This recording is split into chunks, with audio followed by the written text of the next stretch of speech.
دارفور حرب جديدة في تاريخ طويل، مستندين إلى كتاب يحمل هذا الاسم بالإنجليزي دارفور A New History of a Long War، كتبوه البريطانيين أليكس دوال وجولي فلينت. حنقدم 10 حلقات عبر مركز السودان للدراسات المدنية والديمقراطية يستعرض هذا الكتاب. الحلقة الأولى: أرض الفرسان، دارفور قبل أن تشتعل.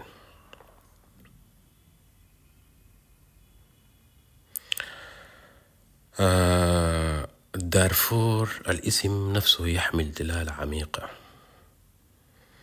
يقع الإقليم في غرب السودان ويجاوره كل من ليبيا وتشاد وأفريقيا الوسطى وجنوب السودان. مساحته التقريبية 500 ألف كيلومتر مربع، أي بحجم فرنسا تقريبا. قبل الحرب كان فيه أكثر من 8 مليون نسمة.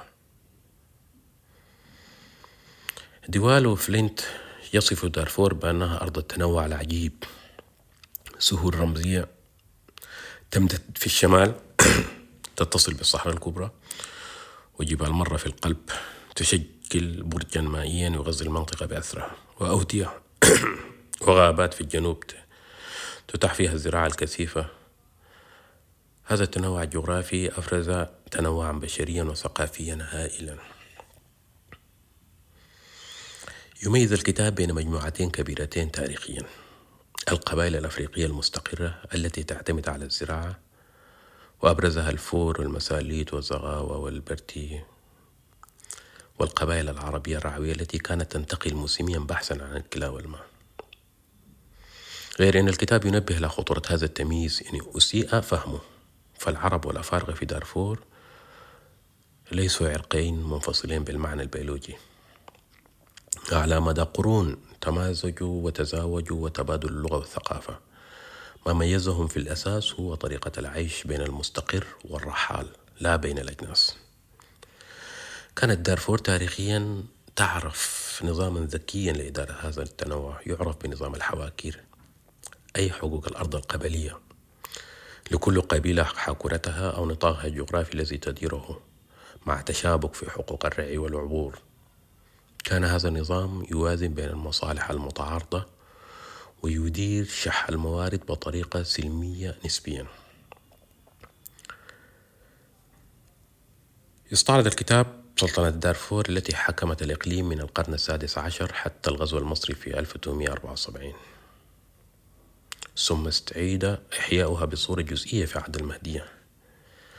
كانت سلطنة دارفور دولة متمالكة متكاملة بمؤسساتها وأعرافها وضرائبها وجيشها، وكان سلاطينها يحكمون ليس فقط باسم القوة بل باسم الشرعية الدينية والتقليد القبلي.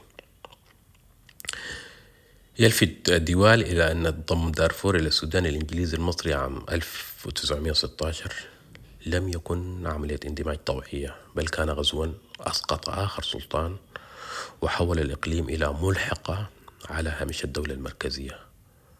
وهذا التهميش الجغرافي والسياسي من لحظة التأسيس هو أحد جذور الأزمة العميقة.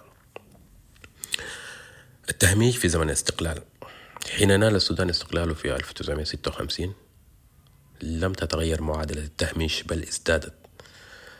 دارفور بلا طرق معبدة في أغلبها، بلا مستشفيات كافية، بلا جامعات، بلا تمثيل سياسي فعلي في المركز. وفي المقابل كانت 3 مدن تحتكر كل شيء: الخرطوم والأبيض ومدني. يصف الكتاب ظاهرة الانفصام السوداني، فيما كانت الخرطوم تشيد مؤسساتها الحديثة وتتحدث عن الوحدة الوطنية، كانت دارفور والجنوب وكردفان والشرق تغرق في فقر بنيوي متصاعد. لم يكن هذا التهميش عرضيا، بل كان نتاج خيارات تنموية وسياسية متعمدة صبت في خدمة نخب الوسط النيل العربي الإسلامية.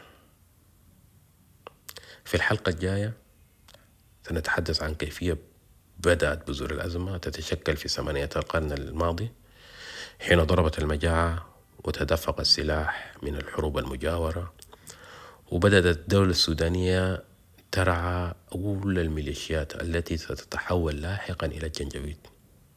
شكرا لاستماعكم لهذا البودكاست. يقدمه مركز السودان للدراسات المدنية والديمقراطية، وأنا نهار عثمان نهار. تابعونا على اليوتيوب والمنصات الأخرى.